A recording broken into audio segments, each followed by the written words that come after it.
Hello दोस्तों, आप सभी का हमारे YouTube चैनल फास्ट कैलकुलेशन में स्वागत है। तो इससे पहले की वीडियो में हमने अपने चैप्टर 4 को दो चर वाले रैखिक समीकरण को बहुत अच्छे से समझ लिया है। तो आज के इस वीडियो में हम अपने नए चैप्टर को स्टार्ट करने वाले हैं जिसका नाम है रेखाएं एवं कोण। तो रेखाएं और कोण चैप्टर को स्टार्ट करने के लिए हम एक बेसिक इंट्रोडक्शन वीडियो इसमें हम अपना सारा इस वीडियो में हम सारे अपने बेसिक कॉन्सेप्ट को समझ लेंगे कि रेखाएं एवं कोण में बेसिक जानकारी क्या होनी चाहिए आपके पास। तो चलिए बिना किसी देरी के अपने इस वीडियो को स्टार्ट करते हैं। सबसे पहले हम बात करते हैं रेखा की। रेखा होती क्या है? तो रेखा क्या होती है? अगर मैंने इस तरीके से खींच दी और ऐसे बोल दिया कि ये ए है, ये बी है। बहुत से लोग बोल देते हैं कि ये रेखा है। नहीं, ये असल में रेखा है ही नहीं। तो अब आप कहेंगे कि अरे ये रेखा नहीं है तो क्या है फिर? अभी मैं इसके बारे में भी बहुत अच्छे से बताऊंगी, बट अभी ये मान के चलिए ये रेखा नहीं है। क्यों नहीं है? क्योंकि हमारे पास इसमें 2 पॉइंट मिल गए हैं कि ए से स्टार्ट हो रही है और बी पे एंड हो रही है, तो इसी वजह से ये रेखा नहीं है। अब आप बहुत कंफ्यूज हो रहे होंगे कि क्या मैं कहने की कोशिश कर रही हूँ। अच्छा, एक और हम लाइन खींचते हैं। यहाँ पर मैंने दोनों लाइन में फ़र्क है। एक मैंने इस तरीके से लाइन खींची और एक ये लाइन खींची, तो ये ए बी रेखा मैं कह रही हूँ रेखा नहीं है और मैं इसको कहती हूँ ये रेखा है। तो क्या फ़र्क है? इसमें हमें 2 अंत बिंदु दिए गए हैं, यानी कहाँ से स्टार्ट हो रही है? पॉइंट ए से स्टार्ट हो रही है। कहाँ पर एंड हो रही है? पॉइंट बी पर एंड हो रही है। लेकिन क्या इस रेखा में आपको पता है इस कहाँ से स्टार्ट हो रही है? अगर आप देखें तो ये जो एरो है ये इधर की तरफ जा रहा है और ये कहाँ तक जाएगा हमें पता नहीं है, यानी हमको इस रेखा का स्टार्टिंग पॉइंट तो पता नहीं है। अगर मैं इस तरीके से कोई पॉइंट यहाँ पर लगा देती तो ये हमें स्टार्टिंग पॉइंट पता चल जाता, लेकिन मैंने यहाँ पर कोई पॉइंट नहीं लगाया है, केवल एरो बना दिया है। तो एरो का मतलब ये इस डायरेक्शन में जा रही है, यानी इस तरफ जा रही है, और इधर इस एरो का मतलब ये इस डायरेक्शन में जा रही है। लेकिन कहाँ तक जा रही है ये हमें नहीं पता। ये इस डायरेक्शन में कहाँ तक जा रही है ये भी हमें नहीं पता है। तो इसका मतलब है कि ना तो हमें इसका स्टार्टिंग पॉइंट पता है कि ये कहाँ से स्टार्ट हो रही है और कहाँ तक जा रही है, हमें दोनों ही पॉइंट नहीं पता है, यानी ये अनंत से आती है और अनंत तक ही जाती है। तो इसी को क्या बोलते हैं? रेखा बोलते हैं। तो इसमें मुझे नहीं लगता कि इसकी आपको डेफिनेशन बताने की ज़रूरत है, केवल ऐसा प्रैक्टिकल आप समझ लीजिए कि यहाँ पर स्टार्टिंग पॉइंट भी नहीं पता है, इसका एंडिंग पॉइंट यानी कि शुरुआत इस रेखा की कहाँ से हो रही है ये भी नहीं पता है, और अंत कहाँ पर हो रहा है यानी कहाँ तक ये जाएगी ये भी हमें इस लाइन के बारे में नहीं पता। तो इसे हम रेखा कहेंगे। तो आज से अब आप क्या कहेंगे रेखा के बारे में? ना तो स्टार्टिंग पॉइंट पता हो, यानी कहाँ से शुरुआत हो रही है उस रेखा की वो भी ना पता हो, कहाँ पर अंत हो रहा है वो भी ना पता हो, तो उसे ही हम रेखा कहेंगे। तो फिर ये क्या है? आप पूछोगे फिर ये क्या है? ए बी क्या है? रेखा नहीं है तो क्या है? ये आपका रेखा खंड है। इसको तो हम क्या बोलेंगे? इस वाली को तो बोलेंगे रेखा और इसको बोलेंगे हम रेखा खंड। इसे क्या बोलेंगे? रेखा खंड बोलेंगे।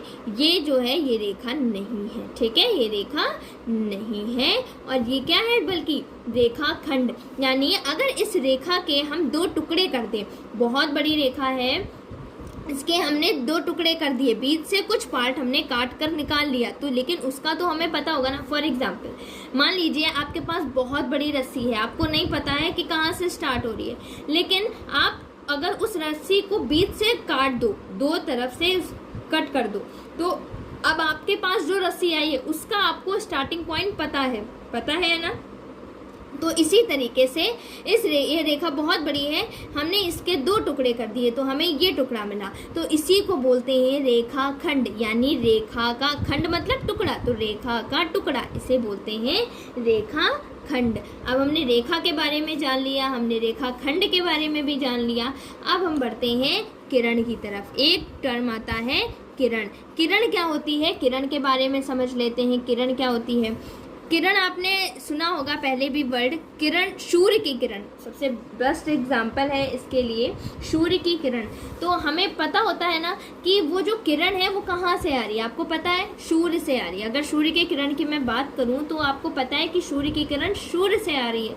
लेकिन क्या आपको पता है कि वो जो किरण आ रही है वो धरती में कहाँ कहाँ तक जा रही है? ये तो नहीं पता ना, वो तो अनंत तक जा रही है, आपको पता ही नहीं है, आप बता ही नहीं सकते हो कि धरती में कहाँ कहाँ पर वो सूर्य की किरण जा रही है। लेकिन ये बता सकते हो कि जो किरण है वो सूर्य से आ रही है, ये चीज़ बता सकते हैं। उसी तरीके से किरण के बारे में अगर हम इस यहाँ पर देखें तो स्टार्टिंग पॉइंट पता है हमको, हमें पता था ना उसमें सूर्य वाली एग्जांपल मिले तो सूर्य से आ रही है, स्टार्टिंग पॉइंट पता है। यहाँ पर भी हमें स्टार्टिंग पॉइंट पता होता है, लेकिन कहाँ तक जा रही है, एरो मैंने इस टाइप को बना दिया, मतलब ये कहाँ तक जा रही है इसके बारे में कोई भी जानकारी नहीं है। तो इसी को बोलते हैं किरण। समझ में आ गया होगा रेखा क्या होती है, रेखा खंड क्या होता है, किरण क्या होती है। तो रेखा दोनों ही एंडिंग पॉइंट ना पता हो, किरण केवल एक एंडिंग पॉइंट यानी स्टार्टिंग पॉइंट पता हो और कहाँ तक जा रही है वो ना पता हो, उसे किरण कहते हैं। और रेखाखंड रेखा का टुकड़ा, उसी को बोलते हैं रेखा खंड। अब इसी से रिलेटेड बहुत सारे टर्म आते हैं। हमने रेखा एवं कोण में रेखा किरण के बारे में जाना, कोण भी हम जानते हैं, कोण क्या होता है कोण के बारे में जान लेते हैं। कोण की अगर मैं बात करूं तो इस तरीके से आपने देखा होगा, कोण इस तरीके से बनता है और यहाँ से ये जो होता है ये कोण बनता है, इस तरीके से आपने चित्र को देखा होगा। तो ये जो कोण बन रहा है ये किससे बन रहा है, आपको ये दो मैंने किरणें खींची हुई हैं, दो किरणें जो अगर एक दूसरे को कहीं जिस स्थान पर मिलती हैं, ये दो किरणें जा रही हैं जिस स्थान पर भी मिल रही हैं, यहाँ पर मिल रही हैं तो यहीं पर कोण बनता है। ठीक है, ये दो किरणें हैं, ये रेखाएं नहीं है किरणें। क्यों? क्योंकि इस वाली किरण का स्टार्टिंग पॉइंट ये है, इस वाली किरण का भी स्टार्टिंग पॉइंट ये है। तो जब दो किरणों का स्टार्टिंग पॉइंट एक ही होता है तो उनके बीच में कोण बनता है। तो यही हमारा ये इसको क्या बोला जाएगा, ये कोण है हमारा, ये क्या है, कोण है।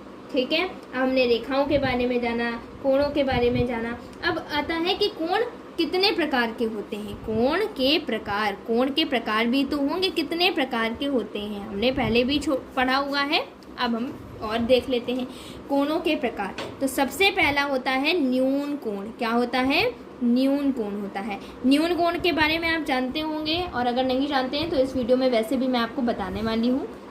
न्यून कोण क्या होता है, न्यून कोण का मतलब होता है वह कोण जो कि 0 से बड़ा हो और 90 से छोटा हो।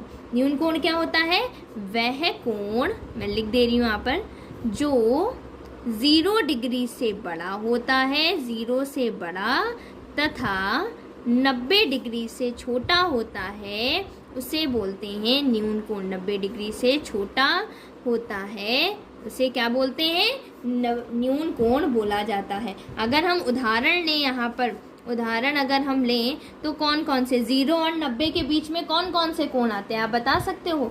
हाँ बता सकते हैं हम। अगर मैंने बोल दिया 30 डिग्री तो ये क्या है, न्यून कोण है। 20 डिग्री क्या है, न्यून कोण है, 0 से बड़ा है बट 90 से छोटा है। मैंने बोल दिया 15 डिग्री, ये भी क्या है, 0 से बड़ा है 90 से छोटा है। तो ये सब क्या है, न्यून कोण के उदाहरण है। हम आप यहाँ पर आदि लिख सकते हैं, ये लगाने की ज़रूरत नहीं है। 15 डिग्री, 60 डिग्री, 70 डिग्री, यहाँ तक 89 डिग्री भी हमारा न्यून कोण है, क्योंकि 90 से तो छोटा है ना 89, और 0 से बड़ा है। 1 डिग्री, वो भी 0 से बड़ा है लेकिन किससे छोटा है, हमारा 90 से छोटा है, तो उसी को हम क्या बोलेंगे, न्यून कोण बोलेंगे। दूसरा आता है, आपने सुना होगा समकोण के बारे में।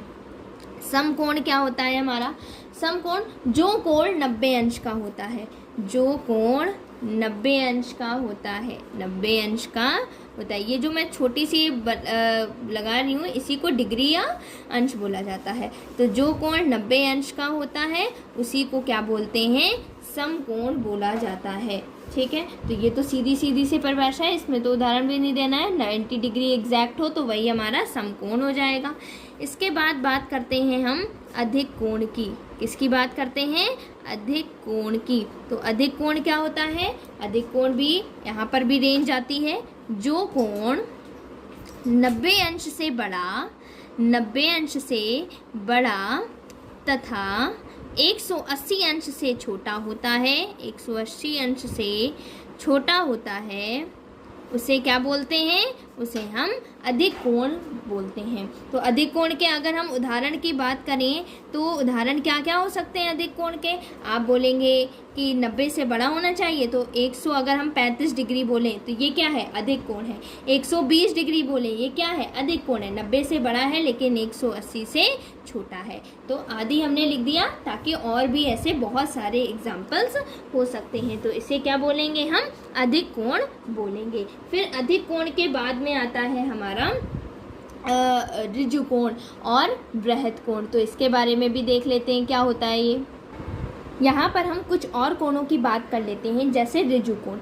ऋजु कोण क्या होता है? जो कोण, यहाँ पर लिख लेते हैं, जो कोण 180 अंश का होता है, जो कोण 180 अंश का होता है, उसे क्या बोलते हैं? ऋजु कोण बोलते हैं। जैसे समकोण 90 अंश का होता है, उसे समकोण बोलते हैं। ऋजु कोण, जो कोण 180 अंश का होता है, उसे ऋजु कोण बोलते हैं। अगर प्रतिवर्ती कोण की बात करें तो यहाँ पर लिख देंगे कि जो कोण 180 से बड़ा, 180 से बड़ा तथा 360 से छोटा होता है, 360 अंश से छोटा होता है, उसको क्या बोलते हैं?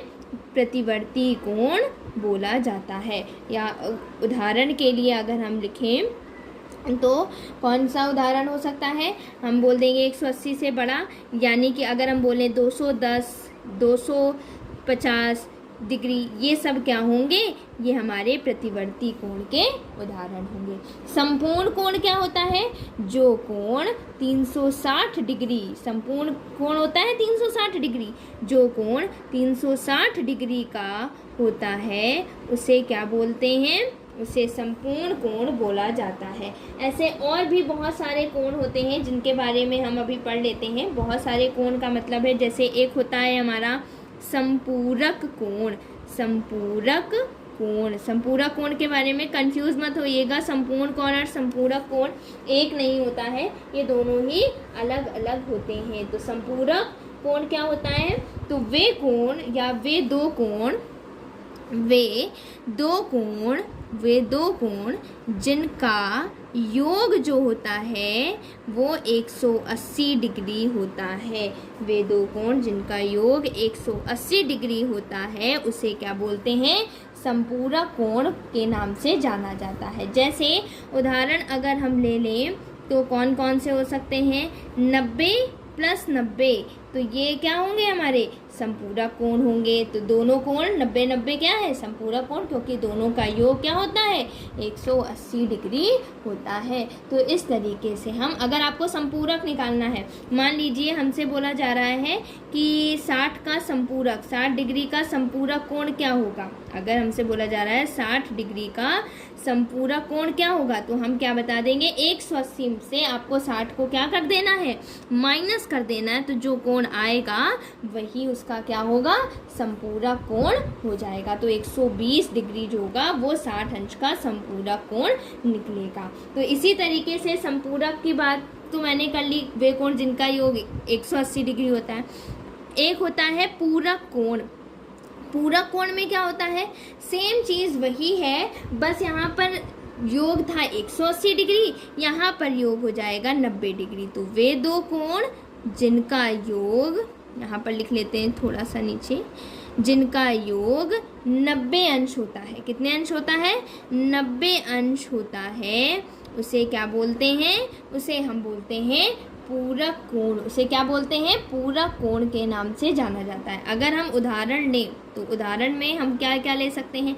मान लीजिए 60 डिग्री प्लस 30 डिग्री, हमारे पास क्या आ जाएगा? 90 डिग्री। इसका मतलब क्या है कि 60 प्लस 30 90, यानी कि 60 और 30 एक दूसरे के क्या है? पूरक कोण है। अगर मैंने बोला कि बताइए आप 20 डिग्री का पूरक कोण, तो जैसे आपने संपूरक कोण निकाला था 60 डिग्री का, वैसे ही पूरक निकालेंगे तो बस 90 से, वहाँ पर 180 से माइनस किया था क्योंकि योग 180 था, यहाँ योग 90 है, तो हम 90 से माइनस कर देंगे 20 को, तो हमारे पास आ जाएगा 70 डिग्री। तो यही जो होगा ये इसका आंसर हो जाएगा। तो ये सारे तो कोणों के बारे में था हमारे।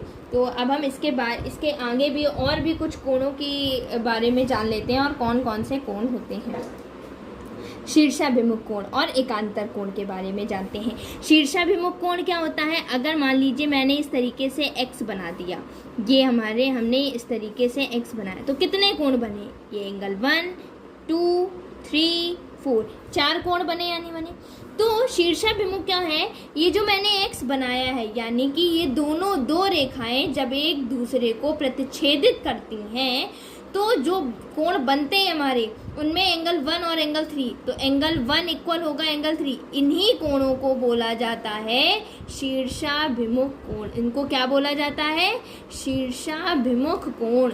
शीर्षाभिमुख कोण यानी जो अपोजिट एंगल होंगे। एंगल 1 के अपोजिट कौन है? यानी इसके 1 के अपोजिट 3 है। 2 के अपोजिट कौन है? 4। तो ये दोनों कोण क्या होंगे? शीर्षाभिमुख कोण होंगे। ठीक है, तो याद करने का तरीका है, आपको x देखना है। x जहाँ पर बना हुआ नज़र आ रहा है तो उसके अपोजिट एंगल को आपको क्या कर देना है? बराबर। Angle 1 equal angle 3, angle 2 equal angle 4। तो एंगल मतलब कोण है, ठीक है। तो angle 1 equal angle 3, angle 2 equal angle 4। तो ये होता है हमारा शीर्षाभिमुख कोण। अगर एकांतर कोण की बात करें तो जैसे हमने उसको x से याद किया है, इसको हम याद करेंगे z से। यानी कि ये जो कोण होंगे, z के जो कोने वाले कोण हैं, इन्हीं को क्या बोलेंगे हम? एकांतर। ये अगर इसको 1 दे दें, इसको 2 दे दें, तो एंगल 1 इक्वल एंगल 2 होगा। लेकिन कब? जब मान लीजिए अगर ये ABCD है तो ये तभी होगा जब AB ये समांतर का साइन होता है। किसका साइन होता है? समांतर का। AB समांतर होगा CD के। अगर ये दोनों रेखाएं समांतर हैं तभी आप इनके द्वारा बने हुए एकांतर कोण जो होंगे बराबर होंगे। तो यहाँ पर ये एकांतर कोण कौन से बन रहे हैं? 1 और 2। तो यहाँ पर 1 बराबर क्या हो जाएगा? 2 हो जाएगा। तो इसको क्या बोलते हैं हम? एकांतर कोण के नाम से जाना जाता है। तो ये सारे टर्म्स थे जो कि बहुत इम्पॉर्टेंट थे। इसके बेसिक आपको इन सब कोणों के बारे में नॉलेज होनी चाहिए। तो आशा करती हूँ कि आपको इन सब के बारे में क्लैरिटी मिल गई होगी। फिर भी अगर जो भी नए टर्म्स आएंगे तो वो हम एक्सरसाइज में सारे कवर करते जाएंगे। तो अभी आपको एक्सरसाइज स्टार्ट करने के लिए इतनी इन्फॉर्मेशन बहुत रेलेवेंट है, तो आपको इससे ज़्यादा और कुछ ज़्यादा नहीं सीखना है। जो भी आएगा नए टर्म्स हम आपको बताते जाएंगे। तो आशा करती हूँ कि आपको ये पूरा इंट्रोडक्शन वीडियो समझ में आया होगा। अगर आपको ये वीडियो अच्छा लगा हो, आपको हेल्पफुल लगा हो, तो प्लीज़ हमारे चैनल फास्ट कैलकुलेशन को लाइक करें, शेयर करें और सब्सक्राइब करें ताकि आगे आने वाले सारे नोटिफिकेशन सबसे पहले आप तक पहुँच सके। Thank you.